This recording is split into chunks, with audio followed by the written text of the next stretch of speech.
This webinar is about engaging the front line, so strategies for connecting with your deskless employees. And I'm joined by a wonderful panel today. Before we get into introductions of the panel, my name's Melissan or Mel Foster, and I'm responsible for our customer experience and success here at WorkBuzz. If anybody doesn't know what WorkBuzz do, we're an employee engagement platform. So we help our clients get real-time feedback from their teams and ultimately seek to improve employee experience and culture. So I'm absolutely delighted to be here to talk through this webinar and invite some really useful opinions and experiences from our wider panel. In terms of what we're going to get out of today, we hope, is that in terms of the learning outcomes, we have employee tactics that work and some that haven't worked for connecting with those deskless employees, techniques for communicating with the workforce, how to in turn employee surveys, so the feedback that you gather en masse into actionable solutions, and where these panelists have seen some good return on that, and then how we create moments that matter in a dispersed workforce.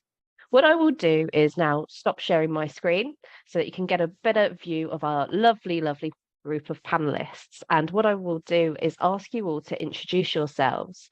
So first of all, panel, if you could just say hello, who you are, where you work, and what you do. And if you have it, the approximate percentage or a proportion of deskless employees you have in your organisation. Danny, if I come to you first. Yeah, so I'm Danielle MacArthur. Most people call me Danny. I'm the Learning Development and Engagement Specialist at Whistl. We have about 2,500 employees across the UK and across 20 of our sites, with about 70% of those being deskless, primarily in our warehouse and driver roles. Thank you, Danny. And of course, if there's a name to be shortened, I will be there and shortening it as a Melissan. Sarah, over to you, if you could just give an intro.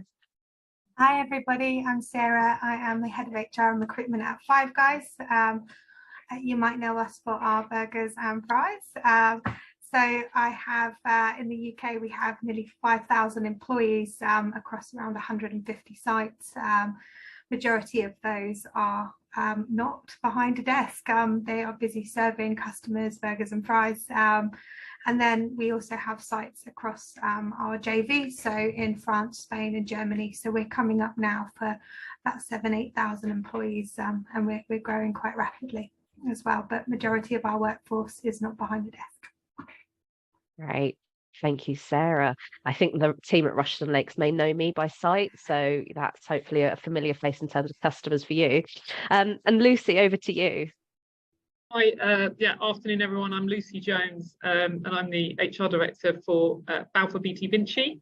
And we are, you probably know Balfour Beatty, very large construction firm, the UK's #1 construction firm, but I'm responsible for the main works contract for the HS2.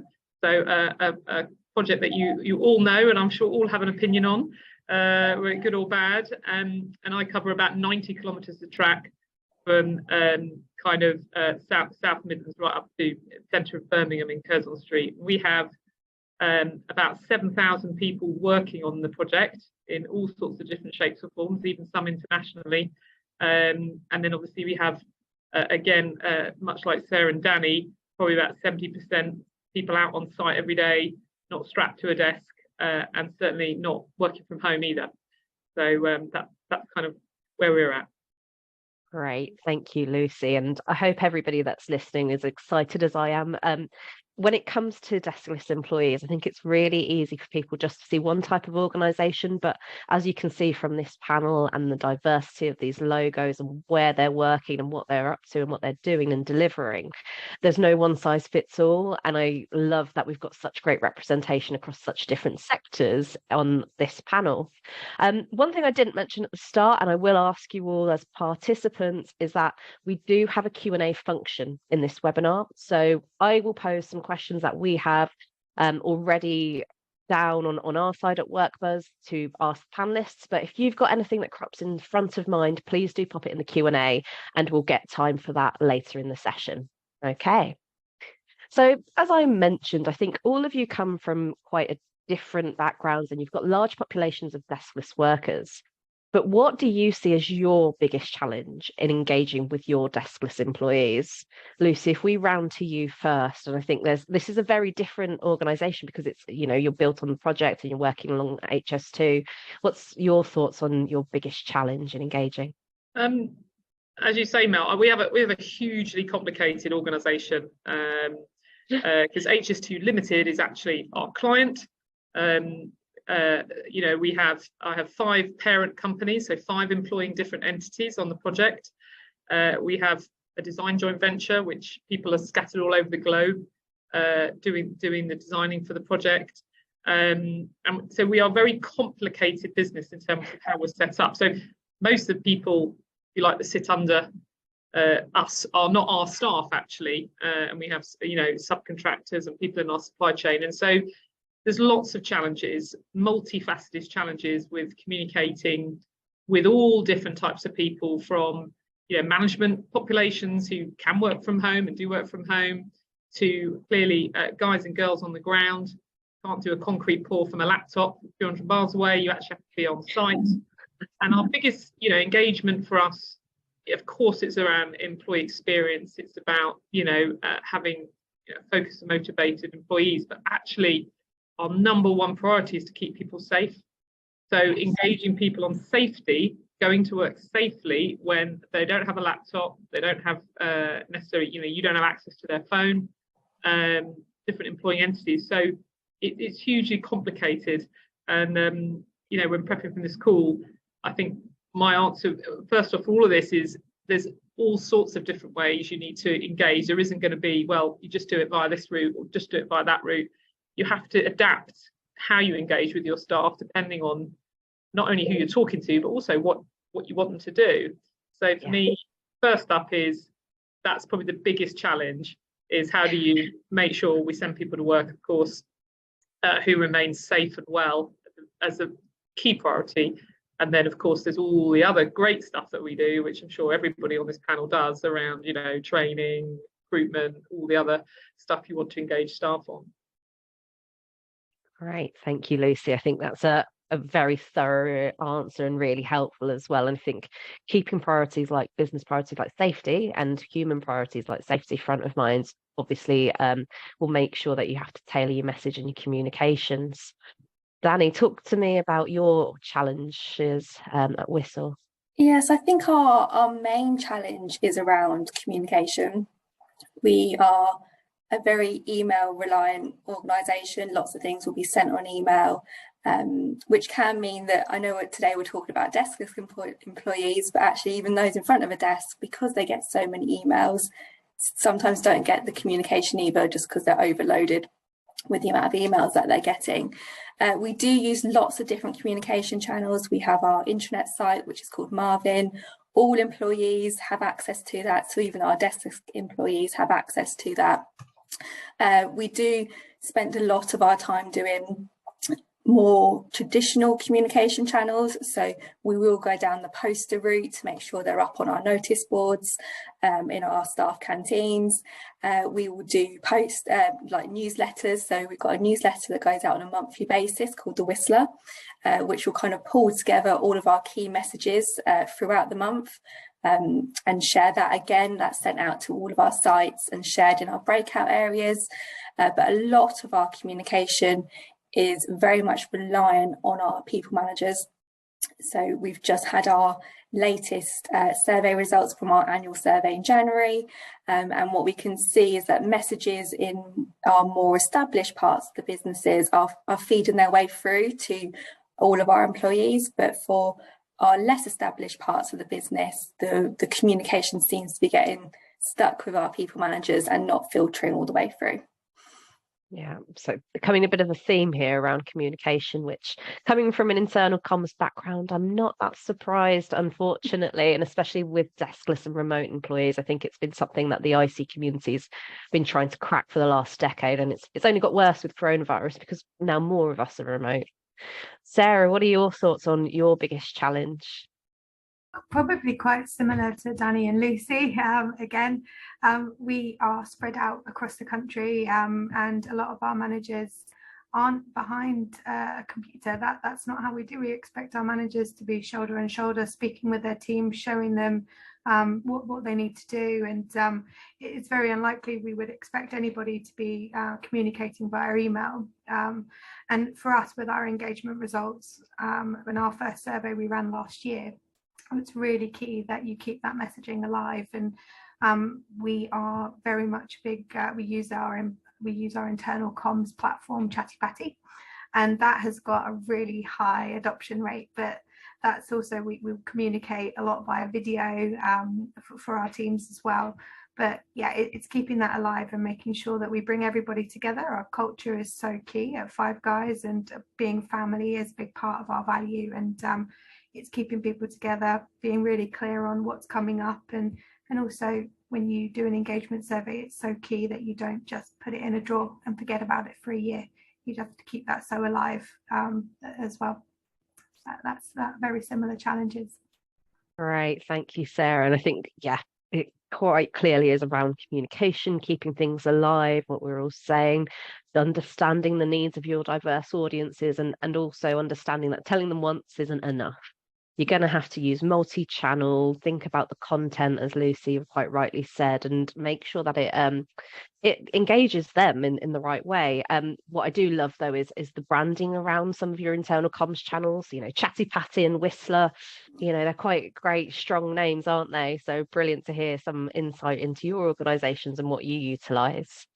Kind of focusing in on that communications theme, seeing as it is a challenge for everybody.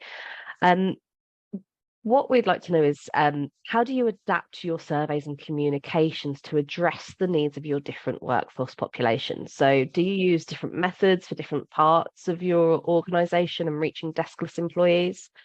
Sarah, if we swoop back round to you, just keeping on the theme there. Sure, absolutely. For Five Guys, the majority of our workforce are kind of between the 16 and 24 age bracket. So generally very used to using technology, using phones, and for us, a lot of what we try and do for that population is going to be video, quick, short, sharp messaging to capture attention as well. And our CEO, John, he loves to produce videos, and he's been so behind us doing a really good engagement survey, but also being very transparent and open with the results with our people. We did use some poster formats. We tried to make this survey as accessible as possible, but I think it's key that you have buy-in from your management team. If you don't have that buy-in, then it's very difficult to progress and get that engagement level up as well.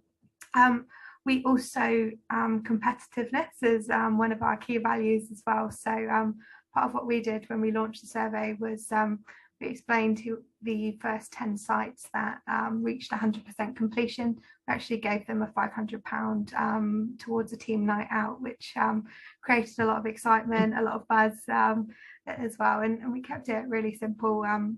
Tell us what you think, you know, have your say. And yeah, for us, we just wanted to capture as much as possible. For our support office staff, may not use Chatty as much. That would be a lot more kind of face-to-face, or the videos were still there for everybody to see, and we had a good response rate for support office too. But the messaging, we tried to keep it simple, consistent, and very short and snappy and regular. Brilliant. That's really helpful, and some key tips there. And I think the need to adapt, again, your channels, bearing in mind your demography of your generations in your workforce is really pertinent. I mean, I read recently that almost all of Gen Zers have access to their own personal mobile phone, which is unheard of previous generations, and therefore their intent to stay on social media and watch videos and digest content in that way. I had to Google TLDR. Personally, I was a very out of touch millennial. Too long, don't read. Go and learn it and learn all the lingo, because they don't read emails, so you have to adjust. And again, you have to have the right leaders and right leader skills to adjust their communication styles, which can be quite difficult. Danny, more of a traditional organisation, how do you approach communications? Yeah, so our Our demographic is very different to Sarah's demographic, but listening to some of our feedback throughout our survey in 2021, our employees wanted to be able to complete the survey at home if they wanted to. So in our annual survey in 2022, what we did was we allowed any of our employees who were deskless to have the option to complete 2 ways. So they could complete at home if they wanted to. We'd send a link to their personal email address, or they could complete in the workplace using one of the kiosk codes. So it was giving the employee the option. So because we have got a wider demographic base, it was trying to cater for everyone, giving them that option. But we also make sure we communicate with our employees throughout our focus groups. So in 2022, we had 4 different focus groups across the year who would meet at least once a quarter to discuss the different themes that we'd identified as our focus areas. We had around 12 to 15 representatives from across our different business units. And it was a great opportunity for us to kind of increase that 2-way communication. So the focus groups were sponsored by our exec board members, and they were receiving that first-hand unfiltered feedback from our employees, which was really great to see, to hear, and it also led to lots of different actions being put forward, which led to our communications afterwards being focused around what it is that we are doing. So at the beginning of the year, it was, right, these are the actions that we are looking at. We will also had a whole section around what we currently have. So as our communication is one of our biggest blockers, we were also finding that people were putting forward ideas for things that we already had in place. So it was then just reiterating that message to say, we currently have this, try and spread that word for us. And we were also really open and transparent. So for actions that we were unable to do, we were upfront and said, we are unable to do these, which again, that went down really well with our employees, because it was, okay, at least I've put it forward now, I know now why we can't do that. But also having that key message to say, we might not be able to do it right now. So that's not to say you can't bring up the idea again in the future, but right now it's not possible for us. And then going back to what you've just said, Mel, around too long don't read, we would make sure that we had all the notes for people that wanted the detail and wanted to read through that, but we also communicated out through icons. So we had posters at the end of the year saying, we've done this, and each of our different actions that we've put into place were all represented by an icon.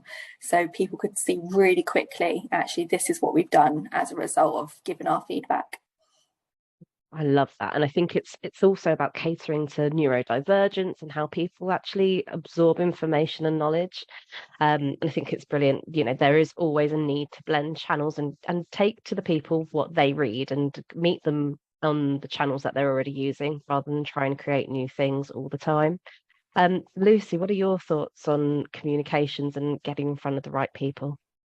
Yeah, as I said at the beginning, you know, we have quite a challenging context, and actually, probably contrary to Sarah, where she's got lots of young people, we've got a very multi-gen workforce, and probably more at the older end. So not everyone's on TikTok and Insta, more so. However, I often think people underestimate how tech savvy almost everybody is nowadays, as my dad turned 80 recently and bought himself an iPhone 14.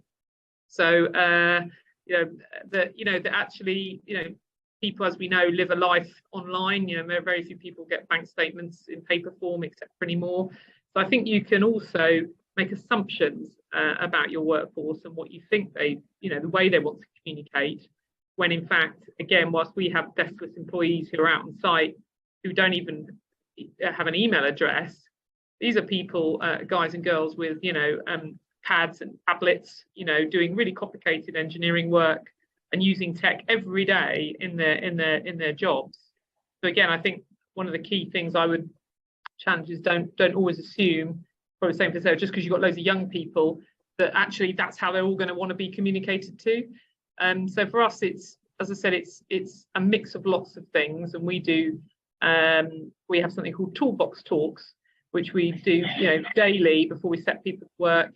And we do a lot of things the old-fashioned way. And, again, I think we can often overlook that. Actually gathering people in a room and setting up the week, actually talking to people face to face. We can perhaps talk about smart working later, but and again, we've got apprentices and people like that who can't do stuff remotely. They need to be next to people being shown how to do stuff, right there and then. And with our survey, we took a slightly different approach. We decided to do a kind of communication campaign and not mention the survey for about a month.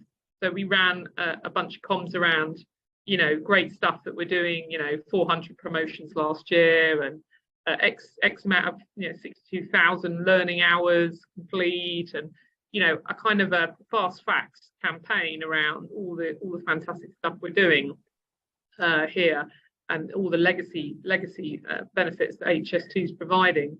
Get people into kind of a positive space, not to answer the survey positively, but to actually show them that there's lots of great stuff that goes on, and it does get lost, like Danny said, that people put forward ideas. You think, actually, not only have we been doing that, we've done loads of it, and to remind people often in their busy lives, completely overwhelmed with everything from WhatsApp to email to things on poster. We did a poster campaign, and I think as well, to make it fun. I do sometimes wonder that you forget that actually people come to work to have fun actually with their colleagues and their friends. And we did a kind of a fun campaign with a guy with a speakerphone, and we have one with a dog with ears. We're listening to you, and kind of make it fun and engaging. Because let's face it, a survey is actually quite a boring process, but how you position it and how you engage people in that, I think, is absolutely key. And we got over 90% completion rate. We didn't do all of our workforce, but we did nearly 3,000. So, and many of those people are not in the UK. Some of them are based abroad, and we have 56 nationalities that work for us. So multilingual, English not always the first language. So all this kind of pictorial stuff around what the others were saying around engaging people is really key, actually, in the process itself, before even talking about sending them a link with a survey in it. Absolutely. What's in it for me, as always? That's a key question for everybody, isn't it? I think before we kind of head into more of a survey specific question, I've got a question that I've got live from Gary. So what I'm just going to do is answer it live, because this all relates to communications channels. He'd be interested to know how intranet communications are being facilitated for those without company issue kit or company email addresses. How reliably are employees tuning in? Good question, Gary. Would anybody like to give a swing at this one? Lucy? Yep, sure. If I'm being a bit controversial, I do think the internet, it depends on organisations, and different organisations do it in different ways. I'm not sure. It's a place where you go to find something, whether you go to just, read what's going on. I think it's maybe, I think it's probably a lower, certainly in our organisation, people sit there, A, have time, B, go onto the internet and read what's going on. I mean, we push stuff out, we can push stuff out into people's inboxes. But as Sarah, I think, and Danny have said, overwhelmed again with the amount of emails and communications and things that people have got to digest. And so I think it is really hard. And I think as a line leader or line manager, you have to think, I think, one of the things of this call today, I think, is the reliance now that we're going to have to put on, or we have been putting on, line managers and leaders, that communication is such a key part of their role. And I see things online or things pop on the internet, and I send a quick WhatsApp to my team, hey, check this out, short, sharp, brief, because I think I just don't think, certainly as the question is, if you don't even have access to the internet, how reliable is that as a form of active communication that's landing with staff every day? I suspect is pretty low. Yeah. To add on that, I think you're right. Certainly for us, we are, with our communication tool, we have an adoption rate of around 70% of our teams are using it, but they may only log in once or twice as well, and you don't want to bombard them. think the intranet is key, but it can't replace that line manager discussion. It can't replace that face-to-face communication. And you know, for us, it's been a great tool. And I think in particular during COVID, when people were at home or they weren't able to come to work, it was that real line of communication which got people into the habit of it. But a lot of what we tend to use it for as well will be congratulating employees. There's definitely like a social feed of employee-led content as well. And you know, certainly it's been helpful for us. But we still have lots of other communications across the business. And, you know, similar to Danny, we also have a voice, we have an employee voice as well, which is essentially representation from our stores. And I think from all of any engagement, it's so key that you listen and you have multiple channels to listen, and then also to put information out there as well. Yes, I think for us it's very similar to what Lucy and Sarah said. Yes, we give everyone access to our intranet site, but whether everyone logs in or not, I think is unlikely. Everyone can access it from home if they want to, but we also then have different computer portals in our site, so they have access to our intranet site, also our learning management site as well. Just a central point in their canteen area where they can actually go onto their computers and have a look if they want to. Again, exactly what Lucy and Sarah said, you're relying on them logging in to see that message, and whether they're doing that. It's unlikely, which is why we go down lots of the other communication channels to try and make sure we capture as many people as possible. Thank you, Danny. The reason why we're all staring at you super confused is because I think we were all hearing a bit of a repeat on you, an echo. Yeah. So if you could just check your mic settings whilst you're off on mute, that would be great. I think we all panicked thinking it was our own sound, hence us all muting ourselves. But I think that's a very thorough answer, and thank you, Gary, for the question. Everybody else, please keep putting your questions into the Q&A box that you can see at the bottom of the screens. I think for me, always with intranets, it's about looking at what they're there to deliver and making sure there's something to draw people there.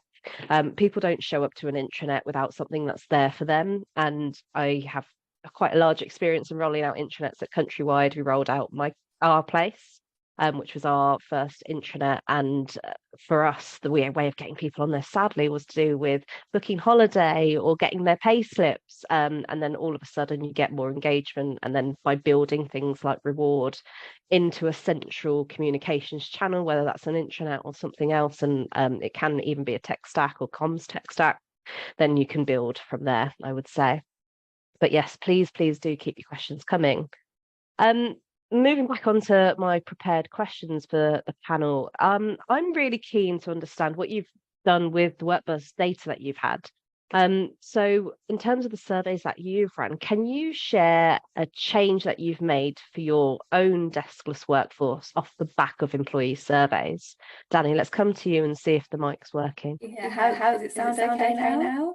No, sorry, it's doubling. We can still hear you, so I think it's not a deal breaker. Okay. So okay, I'll give it a go, but raise your hand if it's really bad. Last year and the year before, we've had really positive years in terms of actually listening to our employees and actually what it is that our employees are saying to us. So last year, lots of feedback that was coming from our focus groups was that employees actually didn't know what benefits they were entitled to. Again, they were feeding back saying, oh, can we have this? And in actual fact, we already had that. So we actually took the opportunity to use one of our own products where we then mailed out to all of our employees' home addresses. They got like a leaflet flyer which outlined all the benefits that are available to them. So that was one of the things that we've done. We've also introduced a social fund. So lots of feedback coming back through was around people wanting to be more sociable. They wanted to build those connections with each other. So we've implemented a social fund. And that the ownership then went to the manager and their teams. They get to choose what they want to do and spend that money. And then because communication is one of our biggest challenges, last year we introduced our face-to-face briefings, which were being delivered by our exec board members. So our exec board members once one of our sites, they would go out to that site at least twice in the year to deliver that face-to-face message, give that key message, no distortion, coming straight from the exec board member. And it's an opportunity again for those questions to come from the employee as well. Once the briefing would happen, the exec would also stay around afterwards. So they'd be there on site to have conversations with people as they were doing their job. Be an opportunity for employees to ask questions they didn't want to ask in front of everyone else. And that is something that's gone down really well. So we're going to continue throughout 2023 doing those face-to-face briefings. And we've also got feedback from employees to say, actually, if I can't get to the site, how do I get those messages? So our CEO is also doing a video update at the same time that those briefings will be happening to try and capture as many people as possible. Right, thank you, Danny. I think that just demonstrates in itself, look, we're listening to you and we can immediately put these things into practice. I think a lot of the time as leaders, sometimes we can't see the impact that we make, but going back to, I think, Lucy's point around the value of face-to-face, if we're expecting that from employees, we also have to invest in that ourselves and get out there sometimes. And even if it's on a low kill, so you're only getting to a site once a year, that's still once a year more than ever before if you haven't been doing anything. So I can't actually back the point of people seeing leadership and their need to be able to see somebody to really trust and value their openness and communication. So integral, isn't it? Lucy, coming to you, what changes have you made off the back of your employee survey? Yeah, and actually to build on Danny's point around visibility, that was one of our, because we're spread along 90 kilometres of track, and obviously we've got people remotely as well, so quite a challenging context, not everyone in one place. And we had visibility as an executive team around, we don't see you enough. And a small change was, rather than having board meetings in an office where I'm sat today, is we now rotate our board meetings around our sites, so that when we're out, we can go out, we combine that with site visit, chat to people in the site, invite them in for lunch, all that kind of stuff. So for us, I think that's been quite a good change, hopefully. And it's very difficult to get your arms around and get face to face in front of many thousands of people, but we do that. So try to increase the exec visibility. One useful data point as well, as you regardless of what you think of HS2, we have a big legacy to deliver in terms of trying to change the face of construction. So we have a very strong ED&I strategy and plan to increase the number of women, people from ethnic minorities, and of course other underrepresented groups. And we found from our survey that actually our LGBTQ+ community are being the least engaged. Which is interesting when you put it against the other underrepresented groups. So last year we've done a lot more in this space. We hope, we entered into Pride. We've been doing panel stuff. In fact, we had brought our supply chain in last week, and there's a few bits and pieces on LinkedIn around talking to people, both allies and people from the community, to talk about what it's like to work in construction and how we can try and make life more inclusive for them. So there's a number of things we've done, much like Danny says, but for me, those two kind of stand out. And then probably the last one is around learning and development, and trying to change perhaps people's views that it's always about going on a program or going on a training course or getting a kind of technical qualification, which of course is very common in construction. It's key to do many roles. You're not allowed to go to work without the right technical competencies, but try and shine a light on that actually on a project such as this, which you know, is a world first in so many ways, is you're learning every day to try and bring to life that, you know, as we know, 70% of the learning does happen on the job, but people appreciating that when you've done 2 or 3 years on a program like this, that you know you can go on to do other things back at your parent company or in the wider sector, you know, with some fantastic skills and experience to take with you, and to try and get people to get a sense of that, rather than just saying, well, I've had these courses, but I'm not having any learning development. So for us, it's been, you know, trying to change a little bit of hearts and minds, but also some tangible things, as I said, around particular underrepresented groups, and holding ourselves to account as an executive team around being more visible.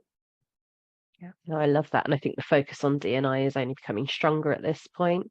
You know, you've got, unlike anyone, did you say 56 different nationalities? That's a hugely challenging look across demographics as you start anyway, and then when you start building over different factors, it means that you've got lots of different groups to take into account and thoughts to be considered. So yeah, brilliant to hear some progress in that space, and that it is front of mind in the construction industry, where, you know, a lot of these groups have been underrepresented for a long time. So heartening, definitely, in terms of your progress. Sarah, what are the changes you've made off the back of your survey results and insight? Gosh, well, there's been so many for us, and I think similar to Lucy, L&D has been really key for us as well. We had around 17 to 18% of our population not really sure what personal growth or progression looked like at Five Guys, and for us, we're a company that's growing very quickly.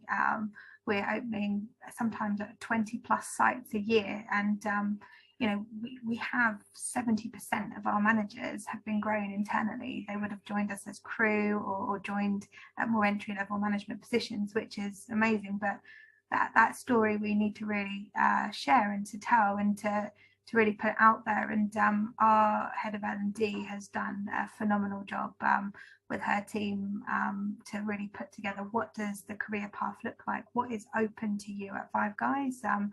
You know, we have people that have joined, and quite often with hospitality, people think, oh, it's maybe just a summer job, or it will support me with your studies. But what we're truly trying to help our employees understand is that actually it can be a career. It can take you to so many different places as well. So that's been really key for us, talking about it, showcasing all of the different opportunities that are at Five Guys as well.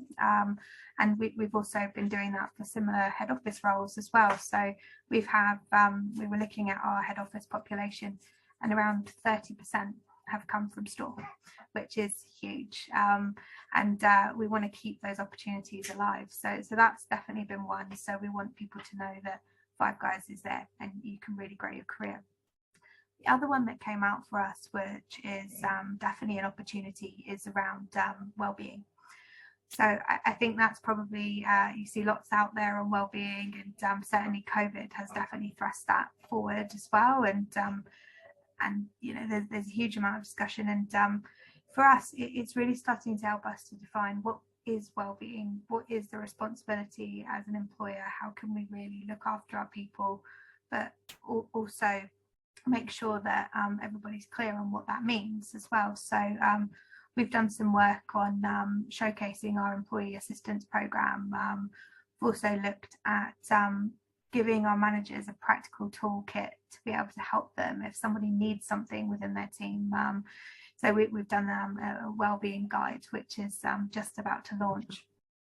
The other thing that we also do at Five Guys is events. People love to run at Five Guys, or they love to connect with each other, and quite often there were lots of these different activities that happen naturally and organically, but it's just really bringing to the forefront, actually this is part of well-being as well. So yeah, we've had some really good insight from the survey, and the other piece of that as well is we've put it in our end of year reviews, so we can now reflect each site. Every manager that's done an action plan, that's looked at the results, can really reflect back on the year, keep that alive as well. So yeah, it's been really insightful for us.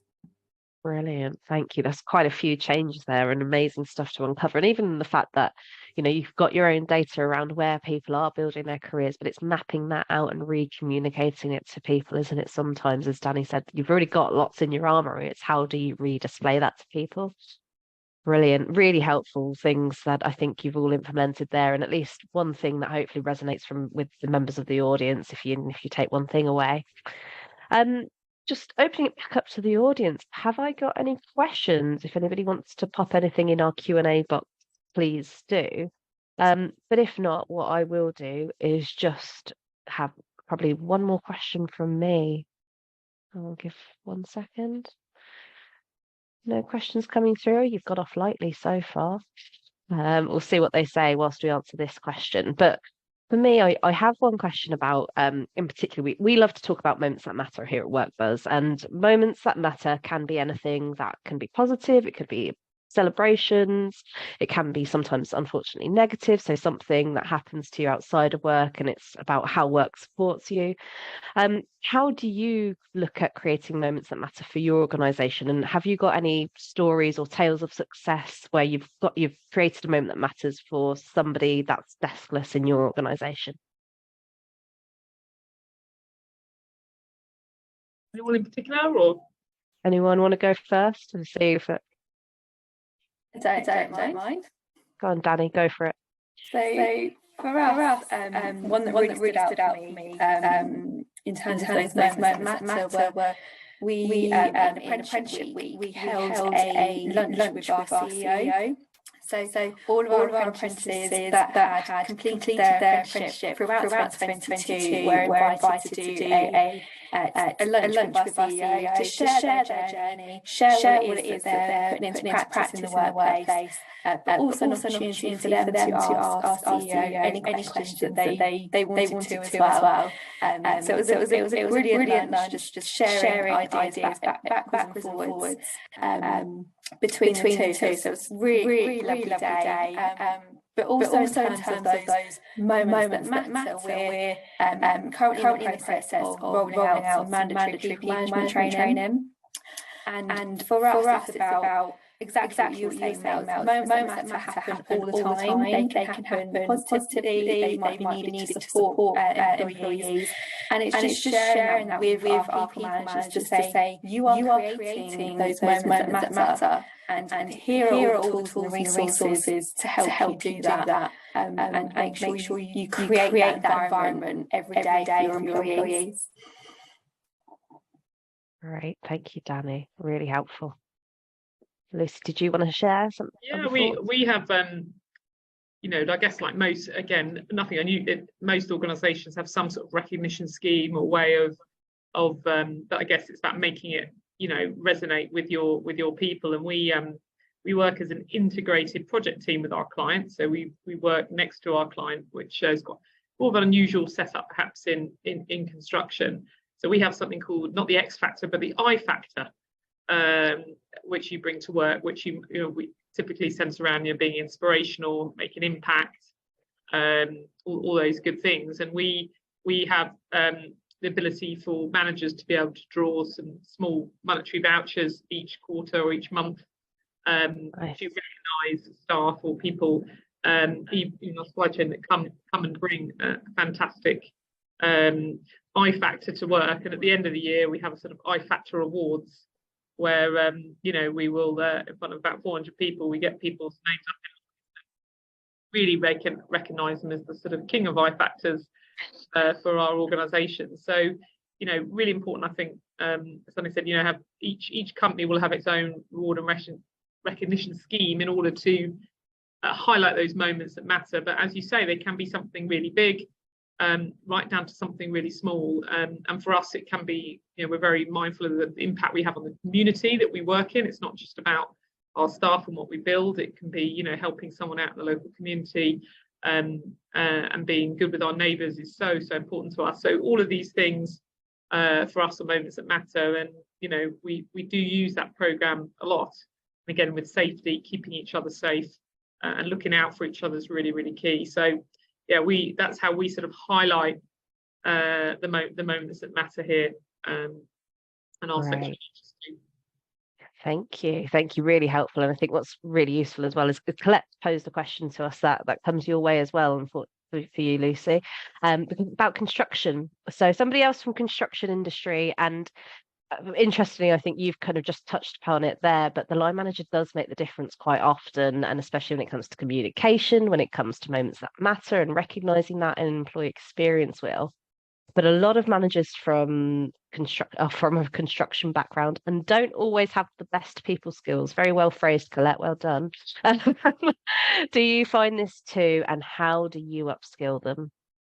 Well, interesting. It's an interesting comment because I've worked in a number of sectors in my career. So I've worked in FMCG, fast moving consumer goods, worked in retail, automotive, and construction. So I'm collecting them like scout badges, and I can tell you there are good and bad line managers everywhere in all walks of life. And you could argue that yes, construction, a lot of people are technically minded, so they tend to have a more of an affiliation with technical stuff and perhaps less people oriented. But I can say I work with some of the most phenomenal people leaders that I've ever worked with, who are, these are people that are setting hundreds of people to work every day, keeping them safe and well, and so their priorities are different. Are they focused necessarily on doing PDRs? Not always, but actually they are fantastic at caring for people, looking after people, and also in construction, people follow people around the industry, and so they have a lot of followership. So for me, how do we? Our job is. Someone told me many years ago when I started out in construction, and I went off to another sector, is you can't change people. People are who they are, and if some people have a huge people orientation, then they're probably never going to. But what you can do is equip them with the skills and tools and tricks to be able to do the best that they can do. And we here at Beatty VINCI, we run something called a line management development pathway, and we put nearly 300 line managers through that. And that's all around, giving them a license to recruit, helping them deal with difficult conversations,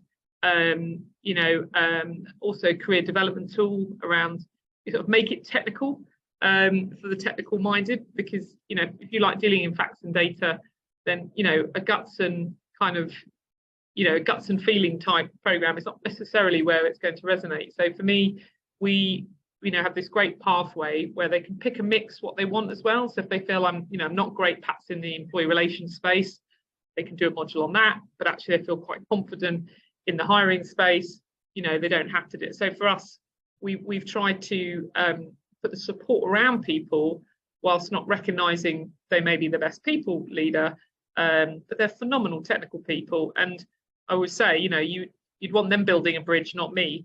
In terms of their attention to detail and technical capability. So, for me, I said 4 sectors. I've seen it everywhere. The good, the bad, and the ugly. I think we could all, everybody's nodding away, and absolutely. And Colette saying that thank you about making it technical. They're an electrical contractor, and lots of people who like rules and diagrams. So by understanding how people are wired and what their focuses are, hopefully we can all achieve better results. And I think that all comes back down to communication and what's in it for me, for everybody, and even with our line manager population. Can I just say, Mel, on a wellbeing front, not in the organisation in now, but instead of bringing in someone talking about caring and wellbeing, we brought someone in to talk about the physiology of the body, of what it goes through when it's under stress. And I've never had such a captive audience, fascinated by what the body goes through in terms of the scientific side, and that really grasps the interest of engineers, perhaps versus a more kind of hairy, fluffy approach that they don't necessarily resonate with them. So for me, there's plenty of opportunity to adapt, and you have to know your people and work within the culture you have, not try and create the one you think you want. Yeah, I love that. Great tip. Thank you, Lucy. Right. Okay, I think on that note, what I will do is just wrap up the session. Obviously, if there's any additional questions that you have for my wonderful panel, please pop them in the Q&A. If we can't get them to them today, we will get back to you with an answer offline. But just to wrap up, in the coming days, what you will receive from WorkBuzz is the webinar recording, links to our insights about deskless workers, and an invite to our next webinar. You'll get an email directly from one of our team. Look out for Emily or Fiona in your inbox. It depends who beats who to the pip at typing out those emails and getting you on their list. But if you have any questions or want to discuss employee experience with us at WorkBuzz, just email hello@workbuzz.com and we'd be happy to have a conversation. A huge thank you again to my wonderful panelists. Again, it's easy for me to pose these questions, but the insights and experiences that you've all shared have been amazing. And I'm sure everybody listening has taken some real insight away from today and some takeaways and things that they can implement in their day jobs. So thank you very much, and we appreciate your time. And what we'll do is wrap up there. So thank you all. Have a great day ahead. Bye-bye.